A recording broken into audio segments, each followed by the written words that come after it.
Di sebuah desa kecil, tinggal seorang anak berusia 10 tahun bernama Adung. Ia anak baik, penurut, dan selalu membantu ibunya sebelum bermain bersama teman-temannya. Setiap hari, ada sosok misterius yang mengintainya dari balik semak. Suatu senja, saat Adung pulang bermain, sosok itu mengikutinya. Ia menoleh, kosong. Tapi saat ia menengok sekali lagi, ia melihat seekor anak kucing oranye kecil dengan mata bulat, seolah memohon dibawa pulang. Adung pun membawa kucing itu ke rumah.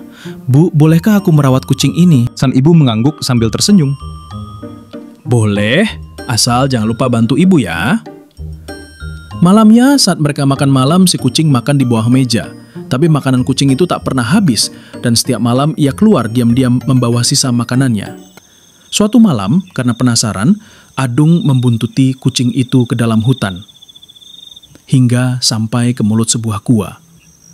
Dari balik semak, ia melihat sesuatu yang mengejutkan. Si kucing memberi makan seekor harimau tua yang terluka. Esok harinya, Adung berkata, "Bu, bolehkah aku merawat harimau?" Sang ibu menoleh dan langsung terkejut melihat sosok besar di belakang anaknya. Tamat. Di sebuah desa kecil, hiduplah seorang ibu, anak laki-laki, dan seekor anak kucing.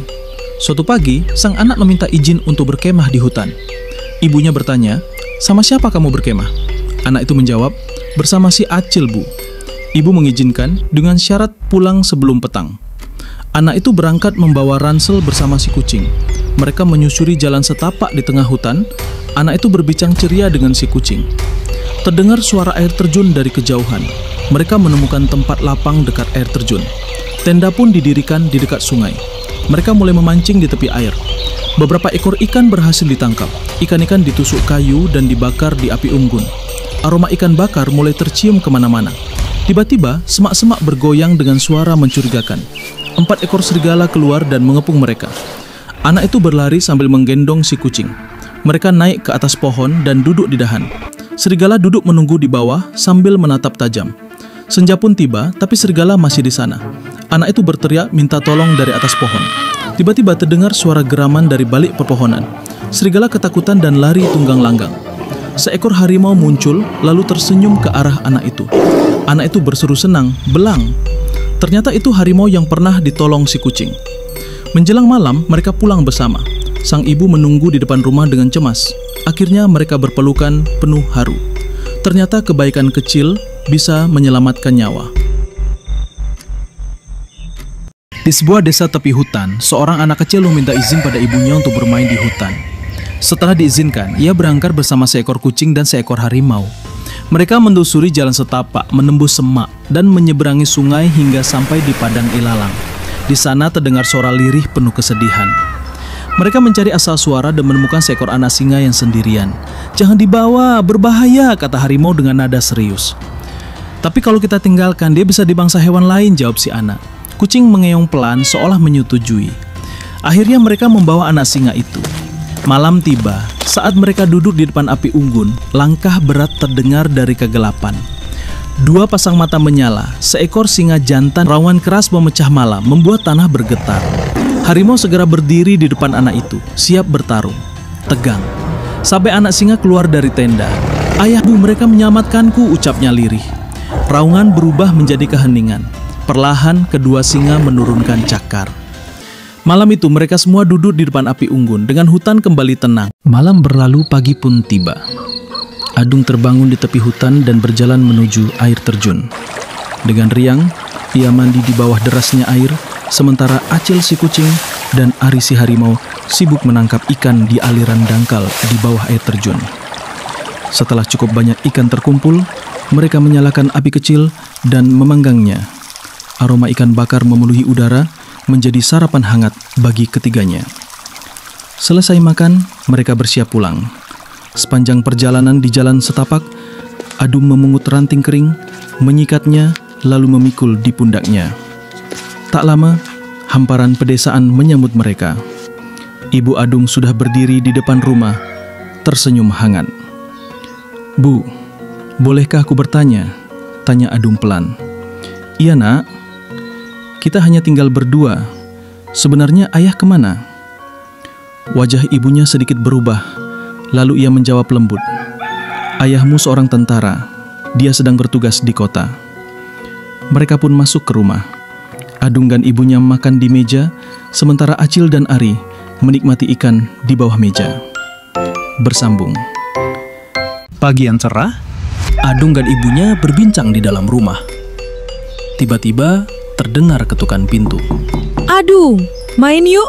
Suara Tono dan Tommy memanggil. Adung membuka pintu, lalu meminta izin kepada ibunya. Si Ari memilih bermalas-malasan di rumah. Hanya Acil yang ikut. Mereka pun bermain di pinggir hutan. Saat asyik bermain, Tommy melihat seekor kelinci putih. "Lihat, kelinci!" teriaknya. Mereka berlari mengejar hingga masuk jauh ke dalam hutan. Namun, kelinci itu menghilang. Tiba-tiba, Adung melihat seekor ular raksasa. "Lari!" Mereka panik. Adung menggendong Acil, sementara Tono dan Tommy berlari terbirit-birit. Hingga akhirnya, mereka tiba di mulut sebuah goa. Masuk perlahan, mereka menemukan pusaran cahaya seperti gerbang isekai di ujung goa. Saat Tono menyentuhnya, pusaran itu menariknya masuk. Mereka saling berpegangan, namun semua terhisap ke dalam dan lenyap. Bersambung. Yo, Mamen, kita lanjut. Let's go. Saat mereka keluar dari goa, pandangan mereka langsung disambut dunia yang mereka kenal. Langit terlihat lebih cerah, pepohonan menjulang tinggi dengan daun berkilau seperti kristal, dan di depan mereka berdiri dua patung raksasa yang seolah menjadi penjaga gerbang dimensi. Tono menolehnya ke Adung, kebingungan. "Kita ada di mana?" tanyanya. "Aku juga nggak tahu," jawab Adung sambil melihat sekeliling. Tiba-tiba, dari balik pepohonan, muncul seorang kurcaci. Ia mengenakan topi kerucut merah, berjanggut panjang hingga pinggang, dan memegang tongkat kayu berukir. "Selamat datang di dunia kami," ucap kurcaci itu ramah. "Bapak siapa?" tanya Adung penasaran. "Nama aku Odin, penjaga hutan ini," jawabnya sambil tersenyum. Adung lalu bertanya, "Pak, bagaimana cara kami kembali ke dunia kami?" Odin menghela napas pelan. "Kita bicarakan di rumah." Mereka pun mengikuti Odin menuju rumah kurcaci. Rumah itu mungil, dengan perabotan serba mini, kursi kayu kecil, dan teh koteh yang hanya cukup untuk 2 cangkir mini. Mereka duduk sambil minum, lalu Odin mulai bercerita. "Jika kalian ingin pulang, kalian harus menemukan batu leluhur." "Batu leluhur?" tanya Adung. Odin mengangguk. "Dulu, di tempat ini ada sebuah desa kurcaci yang makmur. Namun, sejak batu leluhur dicuri oleh penyihir jahat, seluruh kurcaci berubah menjadi patung batu." Tono memandang Odin heran. "Lah, kenapa Bapak nggak berubah jadi batu?" Odin tersenyum tipis. "Karena aku memiliki serpihan batu leluhur." Ia menunjukkan sebuah kalung dengan liontin batu biru berkilau. "Lalu bagaimana cara kami mendapatkannya?" tanya Adung penuh semangat. "Kalian harus pergi ke utara dan mengambilnya dari penyihir tua itu," jawab Odin mantap. Mereka pun memulai perjalanan. Dalam perjalanan menuju utara, mereka melewati deretan patung kurcaci yang sudah ditumbuhi lumut dan tanaman rambat. Suasana semakin gelap ketika mereka memasuki wilayah hutan larangan. Bersambung. "Yuk, Mamen, kita lanjut lagi." Mereka pun memulai perjalanan menuju utara mengikuti petunjuk Odin. Langkah demi langkah membawa mereka melewati deretan patung kurcaci yang sudah ditumbuhi lumut dan tanaman rambat. Suasana terasa semakin sunyi dan kelam. Tak lama kemudian, mereka tiba di tepi hutan larangan. Begitu melangkah masuk, udara terasa dingin menusuk dan cahaya matahari hanya menembus samar di sela-sela pepohonan raksasa. Suara-suara aneh terdengar dari segala arah. Desahan, bisikan, dan erangan yang tak jelas sumbernya. Di atas pepohonan, beberapa pasang mata merah menyala, mengintai mereka dari kegelapan. Tiba-tiba, kelelawar-kelelawar besar berterbangan membuat mereka refleks menunduk.